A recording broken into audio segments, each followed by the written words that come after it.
It's Thursday evening, podcast Thursdays. You know what that means? Only one thing on Thursday. Podcast time. It's time to tune in. Podcast Thursdays. Do you know what? Last time we had you guys here, Adam LaFondre was on the show. How big's his nose, by the way? Say again? How big's his nose, by the way? All right, drunk on him, wasn't Not here to defend himself. Well, we had him on, as everybody knows. And then last week, you guys were away, and I had Tom Walker on. And I don't know if you saw, but Tom Walker played with Alfie at Bolton. Yeah. And he was talking about how he got one of his first assists in the championship through to Alfie. And we had a lovely little moment on Twitter when I posted that out, and Alfie remembered it, and they started reminiscing about this goal, which was nice. Yeah. I'll be honest with you, mate. The thing I remember most about that, it's upset me a little bit. That was the first time you had a drink doing our podcasts. No, I was joking, mate. I didn't. Oh, did you not? I was fuming. Like, you know what, mate? Tried to get him involved for weeks now. For clarity, we should say that I sent you a message on WhatsApp saying I had a drink. No, I didn't. Could you imagine if it was just me and Tom Walker, and I just crack open the Stella or something? No, Stella. You didn't like your text. Oh, I'm just going to pop to the shop and get a bottle of gin. Never look back, would you? Oh, mate, I've been drinking gin. It's bad. My missus gets gin in, and I've been tapping it up lately. But I have decided to join you tonight. I've gone for one of these rascals. A 1079. Yeah. Well, I've mixed it up. I'm getting a bit sick and tired of the Budweiser, drinking 8 cans of Bud every night. So, thought I'd man up a bit and got on these IPAs. Hang on, 8 cans a night? Yeah, on a quiet night. So I'm mixing up and I'm on these IPAs at the minute, and some of them give you a bit of a, one of them kicks. But some of them are really nice. It's all, and they're like rocket fuel, mate, like 7%. It's like a small can of wine. So I've got a little juice box here. That could be a good shout. Citrus. Dicko, I need you to put a few of them away before you come on, you know. I think I have. Next week, mate, just come on here slurring. Life and death. I'm going to go for life and death's my go-to at the minute, but I'm going to try a couple of different ones here. We'll start off with a sour solstice.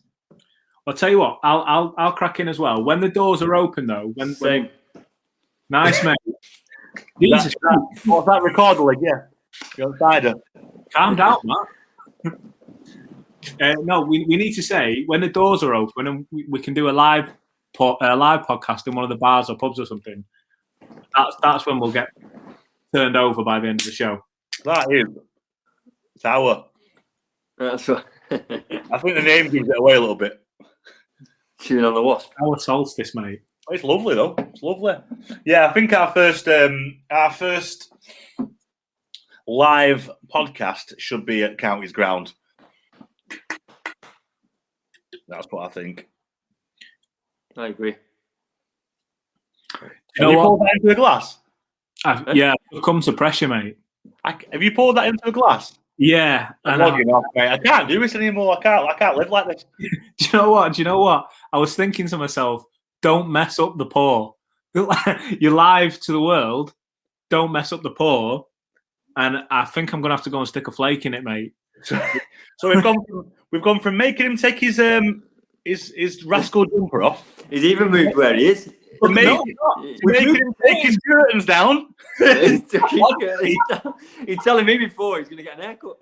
His curtains have gone, mate. And now he's pouring drinks. Have you got a little we've got a little umbrella in that as well? Do you want to see it? You're going to get a nervous haircut, Chris, aren't you? Look at this. Dun, dun, dun, dun, dun, dun. Yeah, is it snowing at your house? Oh, mate. You forgive me now. I panicked, mate. Cotton wool. We're off in hell. Start. All on the top. Go on, Chris. What's you've got rid of the curtains then? Well, thankfully, it wasn't a case of the missus seeing the podcast or the comments. My daughter was playing hide and seek behind the curtains. Dicko, I'm sure you've been there. playing hide and seek behind the curtains, and my lad's trying to find him. He's wrapped himself up in the curtain, and 2 minutes later, the whole thing's just come down. Done you a favour. Yeah. Did you give him a fiver? Hey, so she got me text. Yeah. Oh, bloody hell. Do you know what, lads? We're 5 minutes in, and we've not even mentioned why we're here. Why that? Hello. Soccer.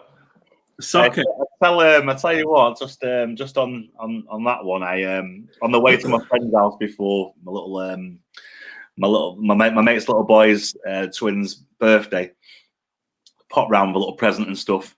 As I was pulling up his street, I saw a car, SCFC in the back, little sticker, SCFC. Got a bit closer, it was the county badge. As I pulled up next to him, I'll give it the great sticker in back of there, mate. Fantastic. Oh, thanks, mate. Is it Dicko? I was like, great sticker, lad. Great sticker. He was buzzing, mate. And he had his visor on and everything, being really sensible. Like it should be. Did you have your Wembley shirt on? No, mate. I left it. It was in the wash. Did you have your cap on? No, I didn't. I had my cap on. Yeah. I didn't have a Wembley shirt on. I think it was still in the wash when I wore it last week when Alfie was on. Wait there. Run back home. Run back home. Can't run anymore. I'm a fat dad now. Right, no, I'm going to give this a go then. Anyway, I'm going to give this. San Miguel. All's good. We don't need to talk about the football because we're turning teams over 5-0 now. Yeah, so let's have a beer podcast. It's in the past. It's a beer podcast. Sampling different beers. Drinking an ale out of a San Miguel glass. That's like being sponsored by Nike, but wearing Adidas. Can't do it, mate. It's all right. Nice. Yeah. Dry hopped for a bright, refreshing, and joyously crisp flavour. 1079 is that? Yeah, crafted using 285 years of Dutch brewing craftsmanship. I'm sorry, Chris. I'm sorry, but that's your haircut at the moment. That 10 on the side and 79 on the top.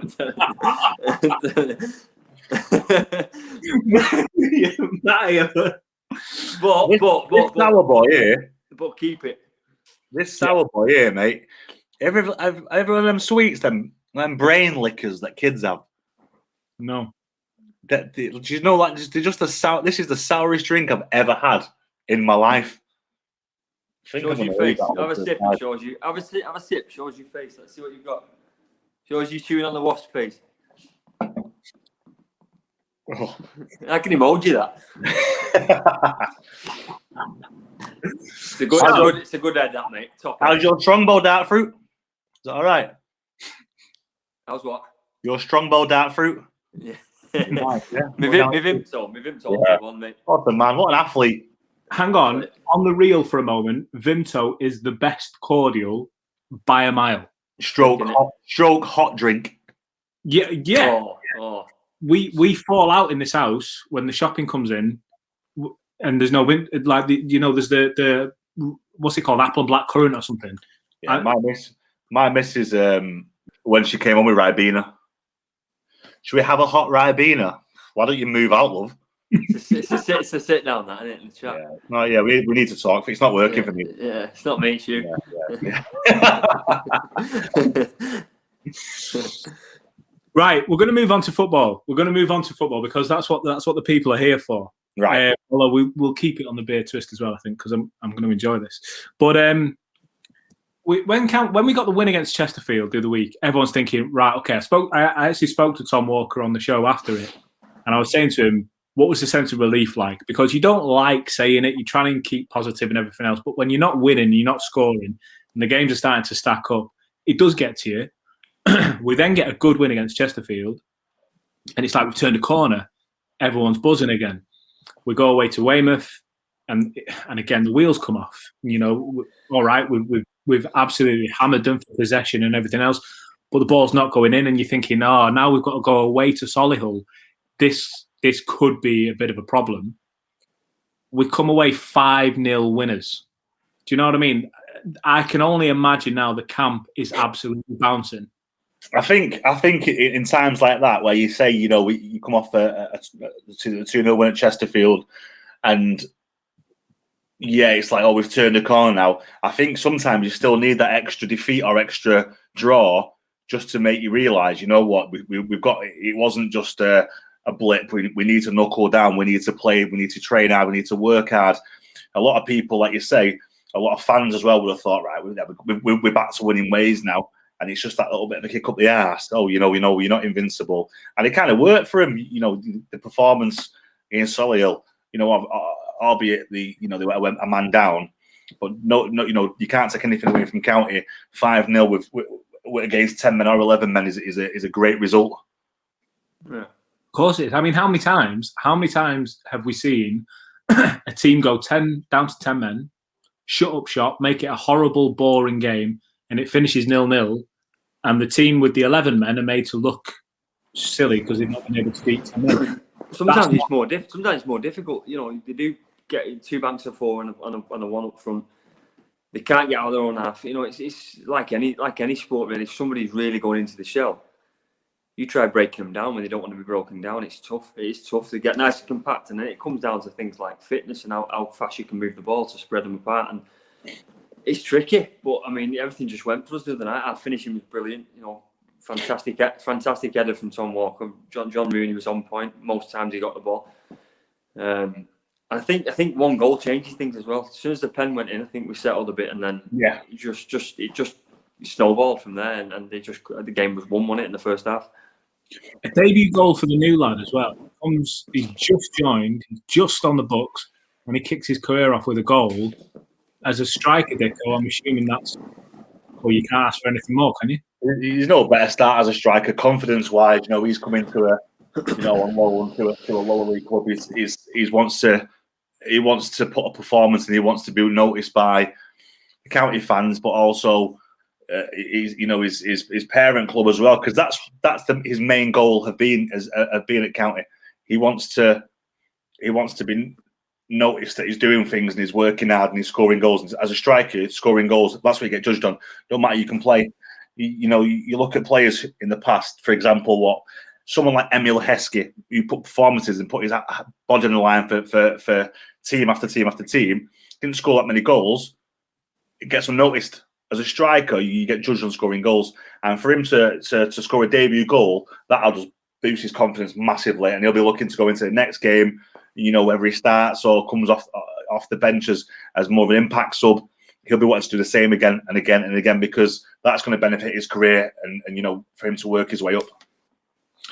Are we starting to see a bit of the new manager come through, a bit of his personality, a bit of his way of playing, his methods, if you like? You know, we're 9 games in now, and to be fair to him, the way this league is structured, it's game after game after game. He doesn't have loads of time with them, but now we're 9 games in. He's got a few of his own players there. You know, we're doing this. Yes, okay, it's more possession based, but I saw that interview earlier in the week with Simon Wilson and John Kieran. Really, really informative. And he was saying, you know, the stats are slightly improving. We're having slightly more shots on goal, slightly less shots on our goal. You know, we're doing nice. Do you think we're starting to see that little improvement that maybe Simon Rusk was brought in for? Yeah, probably. Yeah, and I think you know, we always say this, but the next game is going to be crucial in what you've just said. It's been very up down, hasn't it, over the last few weeks, and it's difficult to sort of recognise a pattern. You know, or at least that's the way I see it. Difficult to recognise a pattern. String a few wins together though, and you know, I think again, like we were saying, it will snowball, and the things that does for play as Liam, you'll know as well the same. It's what it does for your confidence as an individual and as a team. You know, it can kick you right on, and you're going into a game with a different mindset. Yeah, a different approach. You're going into a game on the front foot almost. On the front foot, like we were at Solly the other night. We were pressing high. We were winning the ball back. We were taking chances, converting chances. You go to games on the front foot, and that's going to have an impact on the gaffer. It's going to have an impact on how the gaffer sort of articulates things to the side at half time. Which again, you know, has a knock-on effect to the rest of the lads. The lads take out on the pitch, so on and so forth. So I think, yeah, to answer your question, I think Might be a little bit early still. Starting to see him glimpses though. Let me ask, because maybe I'm too quick to judge here, but I imagine that Dicko, maybe a bit more than Matty, was like the joker in the dressing room. What makes you say that? I know. just a hunch. But what's it like when you're on a bad run? Not a bad run, but you're not getting the wins and you're not maybe scoring all.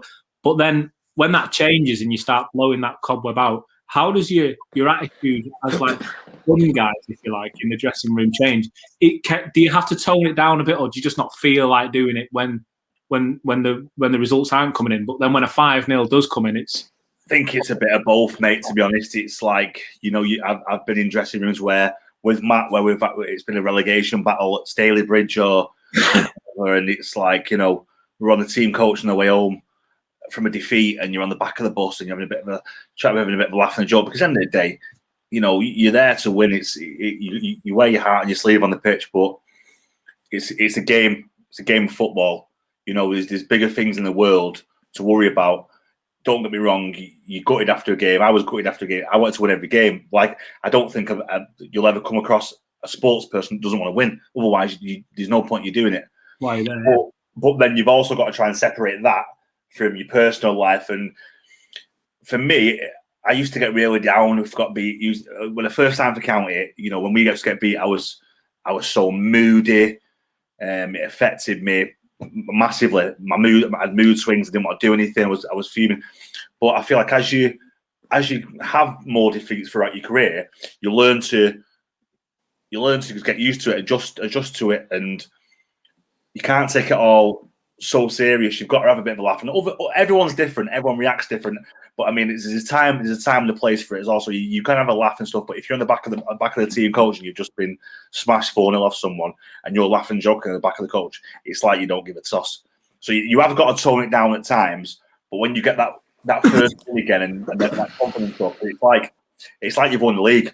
Like I say, me and Matt have been in relegation battles together, and you go away from home and you're expecting to get dicked, and you nick a win, and you're like, hey, get some beers on the way home, celebrating. That's what it should be. That's what it's all about. Everyone plays football for that feeling. So they would have semi got that feeling after the Chesterfield game, and it was a bit back down to earth. And after that, after the 5-0 drumming at Solihull, the confidence would be flying. The lads would be on the back of the bus. The music would have been playing. Do you know what I mean? It would have been one of them ones where they're buzzing. So it's kind of you've got to kind of balance the two of taking the piss and having a bit of a laugh and the seriousness as well. But you can't be too serious all the time because it'll just affect your life. And I've had players where, I've played with players. I won't name names, but they've took it that serious, and they'll go home and they'll be depressed. And they're probably confidence players as well. Do you know what I mean? They'll play under confidence. If they're losing, their confidence is low. They're playing bad. But it just takes that one spark, that one win, for him to get back up. And as you were saying about the gaffer after these 9 games, to me, that's nowhere near long enough. He needs a lot longer to be judged on. He's coming off the back of a fantastic spell of Jim Gannon. It's probably going to be next season, isn't it? We need the full season, especially this season as well. How this season's gone. Is it going to continue? Is it not? It's just been such a weird year. It'd be unfair to judge his stats and his input for me personally. I'd like to do that, towards the end of next season when he's had a full year, a full pre-season under his belt, got his own players in that he wants and the players that he wants to keep. But yeah, it's going to be very interesting. And I think I can see a lot of positives from what he's doing. You mentioned the music going up there. What were the tunes at County? What were the who had the control of the speakers? And who do you think? Who do you think? To be fair, it was me and Griff. Me and Griff were usually in charge of the music. Oh, Michael Rose as well. Rose's have got a good track in him. I see Rosie's like. I imagine he will be more like rock, indie rock and roll. Mate, no. Tell you what, we had Rosie was all R&B and stuff like that, hip hop R&B. Me and Griff the same, old school R&B. And then you had Pooley, who was a City fan, so he's a load of shite. like Liam Gallagher and all that. Off your pop, mate. He was a bit indie. He really likes his indie music. It does, doesn't it? Yeah, I love the Parker room while them fishing hats and stuff. He had watching Stone Roses and that. When we open up, I'll tell you the story of when I met Liam Gallagher and why it won't be happening again. Sorry, mate, you've just dropped your name down there. I'm allowed to. It was relevant. Liam Gallagher, mate. Well, I'll tell you about the time when I met Leonardo DiCaprio in Vegas. Then. Yeah. Okay. Come on, we can all drop names. Come on. Am I gonna drop one as well? Oh. Go on. Yeah. Go on. Okay. So when we have time, I'll tell you about the time I made a DVD with Beckham. We'll do a bit of that as well. In Victoria, listen, mate. That X-rated stuff's not allowed in here. Watch this as well. Can't go there. Do you know what else? I want to throw a pop out for tonight? I want to throw a pop out to throw some props out to Lois Maynard, who it's not every week a Stockport County player gets an international call up. Nope, you're right. And I think, do you know what? I think Lois is one of these players that he goes under the radar a little bit. He's one of these players who is a defensive midfielder, right? And let's have it right. They're not the most glamorous of players, you know. They're not the centre forward. They're not the whatever. But he never looks under pressure. He's one of those players to me. When you watch him play, he's always got time on the ball. He can have 3 men around him, and he'll always just find that angle to turn out of. Yeah. And I think getting called up, he's played in World Cup qualifiers. At St. Kitts and Nevis I'm buzzing for him. Like, what an experience that's going to be. Yeah, you're right. It's that position really does go unnoticed, and it's probably one of the most important. You look at United; they've got 2 players that play that position. It's that important. I agree. What's that? I totally agree, Dick. I think 3 years ago, Fernandinho was City's best player for about 3 or 4 years. Totally agree. Yeah, and you know that player gives your front 6, your front 5, the license to bomb on with that reassurance that I know we've got cover there. That's a massively important role for me. And you're right, it does get unnoticed. Does go unnoticed, but it says something that obviously he was at Salford for a good couple of years and he played game in, game out. He's versatile. He can play at the centre half. He can play a bit further on. He gets asked to do a job and he does a job. And for me, he's a good player, very good player. I've been around the lower leagues for a good few years after breaking my ankle and coming back into it. And he's played for some good teams. He's played for some big teams, lower league. He's the Halifax. Tranmere over smashed it at Tranmere. Tranmere is a big club. It's probably the second biggest club over that way after Everton. And he's done well. He's had a very good career, and he's still got plenty more in the tank to go. So yeah, I think he's fully deserved his call up for St. Kitts. Yeah, he's a big boxing fan as well, which is, that's welcome in my house. I don't know, he is. He's a big boxing fan. So let's look forward now. That the games that are coming up for County, it's a bit of a crunch point because like you say, with everything that's going on, is the season going to go on? Is it not? What's the ramifications going to be about teams not having to fight relegation? How's that going to play out on the rest of the league? You don't really have to worry about that down the bottom anymore. County want to get out of this division, right? Let's not make any bones about it. The playoffs that's a really, really hard way to do it, but the only other way is to win the league. Yeah, that looks like maybe. I don't want to sound too defeatist, but there's a big mountain to climb if we're going to get there. What do they have to do now? What the County have to do with the rest of the season to try and cement that playoff place? Is it a case of one game at a time, or is it, well, we've got a lot of depth now, let's start planning ahead? Bit of both, I think, Chris. I think they're going to have to pick points up away from home and win home games to secure it. I think, where they can. Maybe look at, the Gaffer will have his own views in his own ways, but maybe look at doing it month by month. Like we spoke before, I can pick up X amount of points from that month, and then anything on top is a bonus.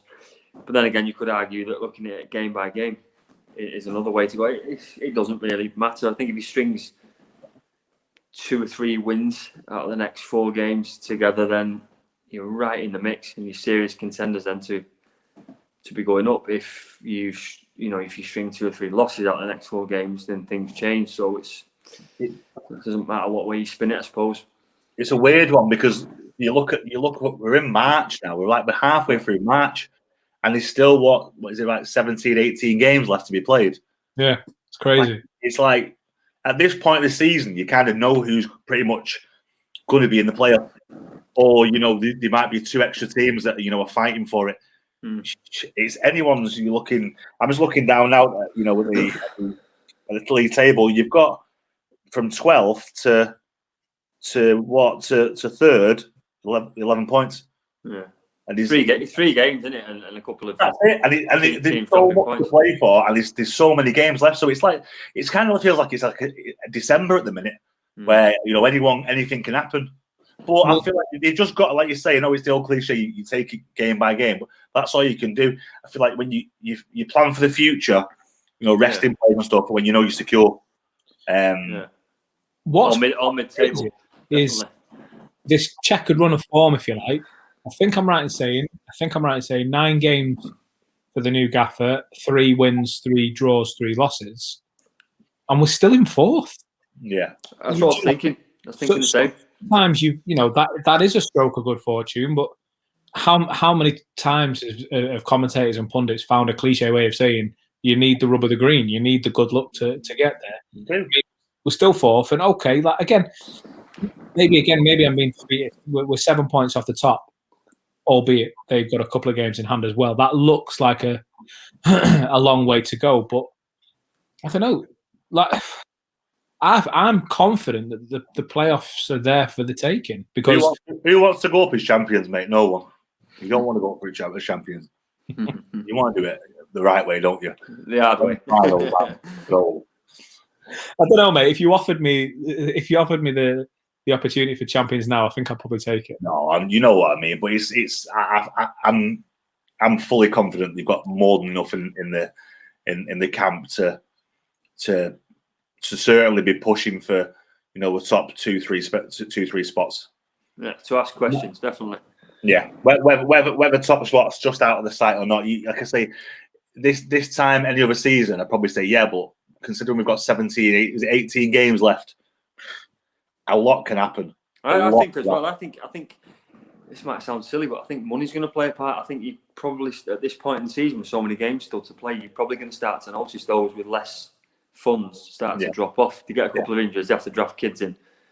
Strength in depth is a big part of it. And I think we've got that. We've got good players all around the board, all around the squad. Yeah. For the sake of being fair, just to entertain the discussion, I guess, because we can't have everyone saying that we're just saying the good things. I'm just thinking, mate, I'm going to open numero dos in a moment. But what is that one you on there? What's that green kind of funk you've got there? Juice Box Citrus Indian Pale Ale. Juice Box. It's a great song, Juice Box. Do you know what it is, right? I think like the cans. They're just colourful and nice, and just sucks me in, don't they? Have you not got a game Saturday? What? Have you not got a game Saturday? No, they furloughed me. Yeah, the veteran team's furloughed me. So we're not surplus requirements, mate. Who else is on that veterans team? On my veterans team, I play for just a dog and duck team near me. But do you know what? The beers and the pub after it is great. That's the only reason. That's the only. Man at match gets a pie, peas and gravy. Oh, that's an incentive, isn't it? Proper tackle. It's an incentive. Yeah, looked after. So, for the sake of being fair, then, for the sake of opening all angles of the discussion, because we signed 2 more players this week, and people are saying, "Oh, there's too many coming in now. The squad's getting too overcrowded," especially because what's going on in the National North and South with those leagues being off now. We can't send out players on loan. The players that you would maybe move on, let them get game time. They're not going anywhere, so it's getting too full. Can a squad be too crowded?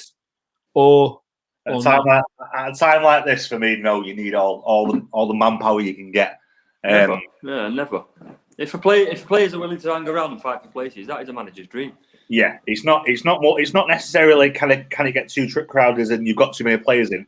It depends on the attitude of the players, I think, and if they want the club to succeed, and they're in it for. We've talked about it before. Players playing for selfish reasons. If you want your team to win and succeed and get promotion, you're happy that you're a squad player at the minute. You're there when you're called upon and you'll put 110% in. Not spit your dummy out, not disrupt the dressing room. It all depends on the players involved, I think, for me. Not having too many, but their attitude. Yeah. Do either of you guys expect players like Adam Thomas, Niall Bell, to maybe come back in and play a bit of a part? I know it's hard to predict injuries and stuff, but what the gaffer could do is, let's say, and I hope there isn't, but let's say there are a couple of injuries and all of a sudden we're looking a bit thin in a certain area. He could quite easily just go out and get a couple more players either on loan or on short-term deals or whatever. Would you expect him to turn to the likes of Adam Thomas, Niall Bell, who know the club, know the players around him, even if they're not playing week in, week out, they're still going to know these lads from training and stuff. Do you expect to see those guys maybe get a bit of a run before the season's out? It depends what his opinion of him is, I suppose. That's what it comes down to. It also depends where we are. So if we are knocking on the door, that makes things 10 times more serious. If we fell by the wayside, then yeah, there's no harm in putting any lads in and seeing how they do. But things get more serious when you start knocking on the door because, points is money basically. Yeah. More you can rally up, more chance you've got going up. Massive step forward for the club. So I suppose it depends what's on the line. I agree with Matt. It's probably a bit more difficult for the gaffer at the minute because it is so serious. This time is so serious with the chance of promotion and stuff. If they were mid-table and not looking like they're going to make playoffs, he's got a plan for next season. He's also in the back of his mind be thinking he'll be planning for next season in this league and also in the Football League. So it's a difficult time for him because he's got to try and get a look at these players as well. But he's also got to make sure that he's putting out his strongest team every game. I seem to remember Alan Lord saying something really similar, Dicko. I think maybe were you there? Was it when you were there when he was saying he wanted to build a team that could compete in the division County Brent and the one above because he had to run for both.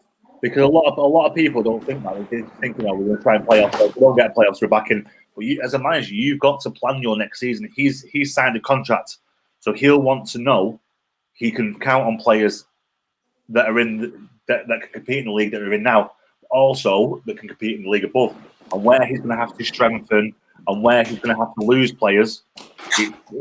All that will be playing in his mind. But then, like you're saying about the bringing players in, if they do make playoffs and in a comfortable position where they've got 3 or 4 games where we know we're going to be in, then he's got to manage it. I mean, we played. I think it was Macclesfield. Was it Macclesfield? Chester, I think we played. Or so I think it was Chester or something like that. And we were comfortable in the playoffs. The season we went up, we were comfortable. We were cemented in the playoffs. I think it was the last game before the playoffs. And Gannon played me. A few people were saying, rest him. And he played me and I pulled my hamstring. And I was like, my head fell off. I was like, I'm not going to be able to make the playoffs. I literally didn't think I was going to make the playoffs because I tweaked my hamstring. And it was like, it's just little things like that. You can't predict these things, but you've got to prepare for these things. You know what I mean? You have to prepare, so you have to have things like that in the back of your mind. If we're playing for half an hour, I'll give them a bit of a run out. Because you can't also just sit your main players out because they need to be ticking over. They need to be fit and ready to go. And you'll be surprised how missing 3 games affects your fitness and your sharpness. Can you sorry, Matt. No, it's all right. I definitely want to come back to you, but can you just open up on that a bit, Dicko? Because that's now you say it, a little bell's ringing in the back of my head when you were saying about we don't need to be playing our players. I think I even spoke to Jim about it when he said we don't need to be playing those players, saving for the playoffs. But he wanted to go with the strongest team. Of course. Get that little tweak. what I know you said your head fell off. I know you said you were thinking everything, but what was it like when you were getting home? I came off injured. I think I'm pretty sure it was Chester away, and I've come off, and I thought, what? I didn't need to be playing. We're in the playoffs. You know, he could have rested me, but you've got to play your team. You've got to gather that momentum into the playoffs. Exactly. Let me say a sec. If he does rest you and plays somebody else up front, plays whoever it is, we go and win 4-0 and that guy gets a hat trick, he has to start the next game. No, he doesn't. No, because it depends. You can't judge people on one game. You've got, for example, in that situation, I was leading goal scorer in the team. I was playing week in, week out. We had some great players around us as well, like Adam Proudlock and stuff. But I feel like for me, you can't go off the one game. You've got to think about the bigger picture, the lead up to that game, the importance of the team. I'd played in that position on my own and gelled with the players around me. I'd had an understanding with the likes of Tommy Rowe, Andy Pilkington, Stephen Gleeson. So you've also got to look at the opposition. They had nothing to play for, so they might have been throwing a weak team out, a strong team out. They might be looking, like I say, for next season, putting their strongest team out to see what they need. So I feel like, yeah, we could have gone on and won 4-0 and not played me, but I feel like you got to look at the bigger picture and the games leading up to the playoffs. So how hard was it for you then when you felt that hamstring tweak? Oh, I was gutted, mate. Honestly, I thought because I'd done it earlier on in the season. I'd done it at, where was it? It was Peterborough. Just before that, so it was actually a funny one because Gannon didn't want to say if I was fit or not. He left it to the last minute. He put the team sheet in late. So we'd had on, on social media or whatever that Dickinson had pulled his hamstring. Don't think he's going to be a doubt for the game. Because Gannon, you know what Jim's like, it's all a mind game as well. It's technical, it's tactical. So he didn't want Peterborough knowing that I was fit. So he said, right, I was on the bench, I was on the bed, getting a rub off Roger Wilde. He was getting right into my him and Bish. Sorry, Bish was massaging me, getting right into my hamstring. And we're getting ready. Went, no, sit down. You're out last. You're out. I don't want them knowing until last minute that you're fit. So the lads have gone out, and I was still getting rubbed. 10 minutes later, I've come out onto the pitch. All you heard was a massive cheer off the county fans because even the county fans didn't know I was playing. They thought I was injured. So we've gone out and we beat Peterborough. I think I scored a penalty or something that game, and we beat Peterborough. But it was all my mind game. So going into the playoffs, thinking I might not be fit. I was worried. I was frustrated that I was thinking in the back of my mind, we've worked so hard this season. I've had the season of my life. I can't miss out on the playoffs. And lucky for me, it was just a little tweak, and we had enough time before the first leg, to get into it and take real care of it and work it. And even it was in the back of my mind the first leg. I made the first couple of runs I made. I was doing it half-heartedly. I wasn't giving it 100%. And even if you are fit and fully raring to go, you've always got something in the back of your mind thinking. Matt will know himself. He's had situations where he's been in the ring and he's not been fully fit. You've had shoulders, haven't you? You've perforated your eardrum, and in the back of your mind, that first throw, you might be thinking, you don't want it to go, you don't want to risk it too much. So it does play in the back of your mind, but. For me, I just wanted to be on that pitch in the playoffs and the final. I'd worked so hard for, and my teammates had worked so hard for. Matt, which was harder to push out the back of your mind when you're in a boxing ring or when you're on a football pitch? Because you've come back from injuries in both. Was it easier to get back into a tackle or to get back into a ring? Tackling never bothered me after my broken leg, to be honest. I remember the first tackle I had in training. It was against remember Jamal Johnson, JJ. Yeah. Tackled JJ in training, just an instinct thing. I never really hesitated. So I suppose the broken leg, that side, the psychological side, never bothered me. I think in the ring, a little bit different, and I had a lot of rotator cuff injuries because I had no amateurs, so I wasn't conditioned to full-time fighting, basically. I remember Matt sort of looking at me as if to say, how can you hit a bag that hard? But then as soon as you throw at a moving target, your shoulder fails you almost.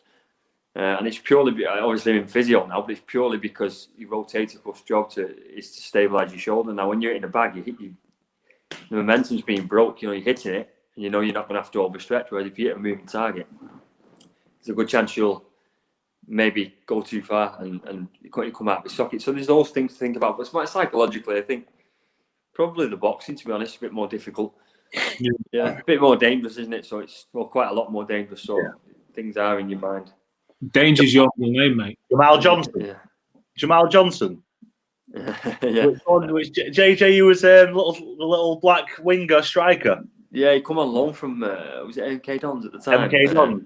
So JJ was signed for Southend when I signed for him. I know he did. Yeah, I remember. Yeah. So Chris, you were good pals with him, weren't you? Yeah, we lived together. Me and him got a house together. Yeah, I remember. Yeah, he went to America in the end. What's that? He's in America now, isn't he? Yeah, he got the power one chop, didn't he? He got the chop from Southend. So basically, we both signed for Southend at the same time. And we're both at a similar stage in our career where we had a couple of seasons where we'd not performed, and it was like make or break time. He'd gone down there, and he was like, he had the attitude of, I should be playing this team. I've played for Man United. I played in the Premier League for Blackburn Rovers, this, that, and the other. And I'm like, I couldn't get a barn door this last season, mate. So I need to knuckle down now. So obviously, when you sign for a new club, say if you move further away, you'll have your deal, but you usually have a relocation fee as well. Reload fee, yeah. So say roughly between £4,000 and £8,000, depending on what league you're in, and that just pays for accommodation for you until you find somewhere to live.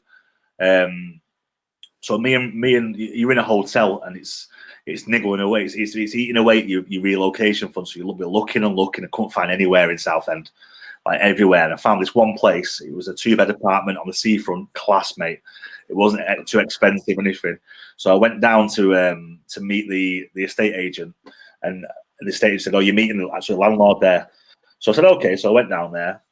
No one there. Waited half an hour. No one there. Phoned the estate agent. Can't get hold of him. He's got a foreign ringtone. So he's fucked up out of the country. Left the country. Don't know what had happened. Couldn't get hold of him. Thought, right, straight back to the hotel then. So me and JJ got to the point where we're like, should we just try and find somewhere together so we've got more of a fund there? We can get somewhere more expensive, big enough for both of us. My family to come down and see me. He had a daughter up in Manchester. So I thought, right, great idea. We'll move in with JJ. Wow. He was like the 19-year-old Liam Dickinson going out in Manchester every single night, but like 8 years on, and it was like in Essex. He's like, what are you doing? It's like, I'm just gonna watch a film. What are you doing? Going Faces. Okay, where are you going now? Going Sugar Hut. And it was like, there was somewhere every single night. Are you coming out? I was like, JJ, man, just relax, just chill out, because he wasn't in the team at the time either. So it's we've had this before. This obviously, when I used to go out all the time when I was at Stockport, it was the best season of my life. I was out 5 nights a week. But if you're performing, then you can get away with it. If you're not performing, then you're doing the wrong thing. So Do you know one thing I love about this podcast? Every week I learn the names of clubs in a place. Well, this one night, he'd gone out with one of his mates and he'd had a fight in Faces. Kicked off in Faces, picked the biggest guy in there. He was only about 5 foot football anyway, JJ. So he's gone in his player in Faces. This guy's giving him a bit of grief, so he's gone over and just cracked him and then kicked him in the head when he was on the floor. Oh. Or when he was down. I think he was trying to get up and he's trying to kind of kicked him. Not stamped on him, but you know what I mean. Either way, he's got. So he's told me about it, and then this, that, and the other. About 3 days later, about 5:30 in the morning, knock on door. Fucking half asleep, walking downstairs one-eyed. Open the door, the police are there. I thought, shit, what have I done? Automatically, you think, what have I done? Yeah. So he's gone, Jamal Johnson here. I gone, yeah, he's upstairs. I get him now. So I've got JJ. Mate, I was so relieved. So JJ taxis here. First room on the left, drop room. Yeah. Offer him two sugars. I'll make sure he comes down now. So he's gone to the police station, and got released on bail or whatever, getting done for assault or whatever. But then the club were like, it was their get out of jail free card because they were paying him £1,500 a week, and he wasn't even playing, So it was like he's off the books. So it was just it was a crazy one. I thought, right, I'm at a time in my career now where I need to knuckle down. I need to start scoring goals and get back up the leagues. And I was flying, absolutely flying. Leading goal scorer, we're top of the league, and then we played creepy crawly on Sky, didn't we? And I broke my ankle. That was it. Game over. Game on. Now I'm sat here drinking a juice box. Yeah, but mate, these beers are all right. I'll try a juice box next week, and you should try one of these. Where are they from? Old Airs. What? Old Airs. Where's Old Airs? It's a high-end establishment. It means Morrison's in Stockport. So is it Morrison's? Aldi? Some people say Aldi. Oh, Alders. Alders, yeah. My missus' mum works at Aldi. At Aldi HQ though. Nice. Did I tell you about the time I was crazy one? I was on a night out in Didsbury. Lovely Didsbury. Lovely Didsbury. Good night out there. Big Aldi at the top of it, and I don't know. It's like 2:30 in the morning somewhere. You come out of one bar. Only problem with Didsbury is it all closes at around 2:30. Yeah. So, big problem. Yeah. I thought you were going to say 11 or something. Yeah. Anyway, so I'm walking through, and I'm walking past that Didsbury to that Aldi to I think I was looking to get a bus or a taxi or something into town, and it's a couple, a man and a woman outside Aldi's, asking me why it's closed. Kid you not, asking me why it's closed, and I'm going, well, it's 2:00 in the morning. I mean, what do you expect? They were Geordie, this couple though, and they just could not understand because the big sign, it says Aldi, man. It says Aldi. There we go. Good. Yeah, I should get on these beers more often. On that note, is that how we're doing things, yeah? The comedian comes out. We'll have to bring him down to Monton, mate, won't we? Oh, we'll be, mate. That's coming down to Monto Carlo with us. Blind piggy. Before we go, I have 2 pieces of news to break. Right. Andy Welsh is going to be joining us back on the show next week. Perfect. Brilliant. Looking forward to that one. Secondly, listen, we had Adam LaFondre on the other week. We had to ask him, hey, one day, would you fancy coming back doing a few spells at County, a few more games? I don't know about you guys. I've had about 15 people message me on Twitter. Is Adam LaFondre coming back? Is that happening? Anything's possible. Hey, can I just clarify? I don't know. Hey, you never know. It could be that. Started rumours now. Yeah. If anybody picked up the message from that podcast that Adam LaFondre was coming back to County, we didn't tell it. He is. Yeah.